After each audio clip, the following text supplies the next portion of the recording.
Баршаңызға сәлем достар, Ассалем арнасына қош келдіңіздер. Сіздермен бірге мен Ақжарқын. Бүгінгі видео рецептімізді осындай өте ерекше аппақ қардай торт әзірлейміз.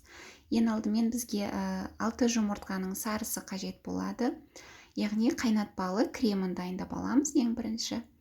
Қантты салып жақсылап араластырып аламыз. Одан кейін ванилинімізді қосамыз. Менде ванильный сахар, яғни ванильді қант қостым. Одан кейін бір ас қасық ұнымызды қосып, жақсылап араластырамыз. Сосын барып соңынан сүтімізді құйып, тағы бір рет біркелкі араластырып жібереміз. Одан кейін газға қойып, баяу отта жаңағы үздіксіз араластырумен боламыз, яғни қайнағанға жеткіземіз. Қайнағанға жеткен кезде өзі қоюланады өздігінен осылай. Жалпы барлық уақыты 5 минут қана уақытыңызды алады. Осындай әдемі қайнатпалы креміміз дайын болды.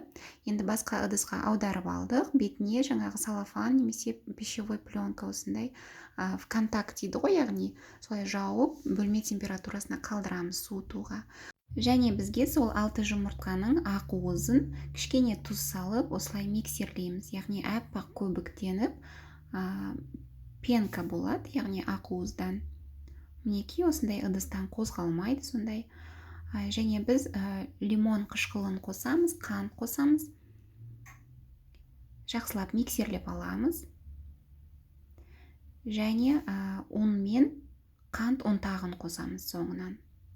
Бұл кезде біз жаңағы лопатканың көмегімен астыдан үстіге қарай абайлап араластырамыз. Яғни отырып кетпеу керек, яғни басылып қалмау керек. Байқасаңыздар, ешқандай ұн қопсытқыш немесе ас содасы қосылған жоқ. Бұл торттың бізге бисквитіне арналған, яғни мінекей дайын болды. Енді біз формамызды алдық. Форманың диаметрі 20 сантиметр. Пергамент қағазын төсеп алдым. Өте жеңіл болады мына қамыр, өйткені ақуыздан ғана жасалғандықтан және аз ғана ұн қосылды, байқасаңыздар. Осылай тегістеп, абайлап бетін біркелкі етіп алдық. Енді алдын ала 170 градус қызған пешке 35 минут ұстаймыз. Енді біз жаңағы қайнатпалы креміне сармайды қосамыз. Ол үшін бөлме температурасында сармайды алдымен осылай миксерлеп аламыз. Және суып тұрған қайнатылған кремімізді осылай шетінен қоса отырып миксерлейміз, яғни сармаймен бірге араластырамыз.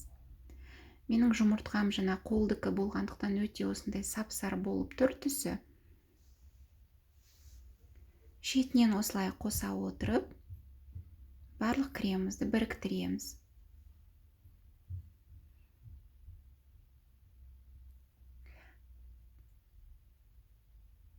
Креміміз дайын болды.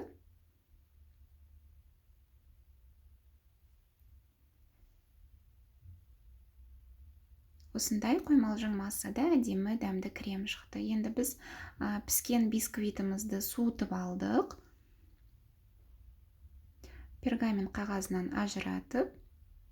Байқасаңыздар, асты осындай аппақ және арасы да бисквиттің осындай аппақ болады, өйткені ақуыздан жасалғандықтан. Дәл осы видеодағыдай бетіндегі жаңағы корочка дейді ғой, яғни қабыршықтар деп айтасыз ба. Осыны қолмен осылай ажыратып ақырын алып аламыз саусағымыздың көмегімен. Енді бисквитті екіге бөліп аламыз.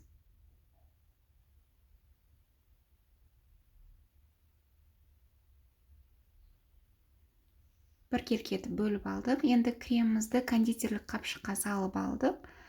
Осылай айналдыра отырып арасына құйып шығамыз.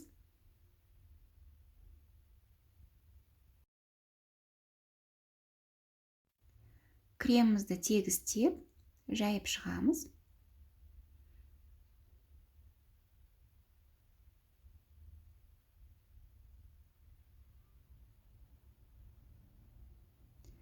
Екінші қабатымен жабамыз. Және қалған кремімізді салып, және шетіне де жаққанға кішкене 1-2 ас қасықтай крем алып қаласыздар, қыздар. Өйткені біз шетіне жаңағы кокос жоңқасын себеміз. Осылай біркелкі етіп жағып шықтық. Енді бетіне пышақтың көмегімен туралған ұсақтап ақ шоколадымызды себеміз. шетіне кокос жоңқасын осындай лопатканың көмегімен айналдыра осылай сеуіп шығамыз. Енді тортымызды тоңазытқышқа жана бірнеше сағатқа немесе түнге қалдырып қойсаңыздар, одан да жақсы болады. Тортымыз дайын болды. Енді кесіп көрейік. Торт сондай дәмі, өте дәмді болды, қыздар. Әрі түрі де әдемі, құрамы қарапайым қана, артық ешқандай зат кетпейді. Барлығыңыздың үйіңізден табылады деп ойлаймын. Рецепт ұнап жатса, жасап көріңіздер.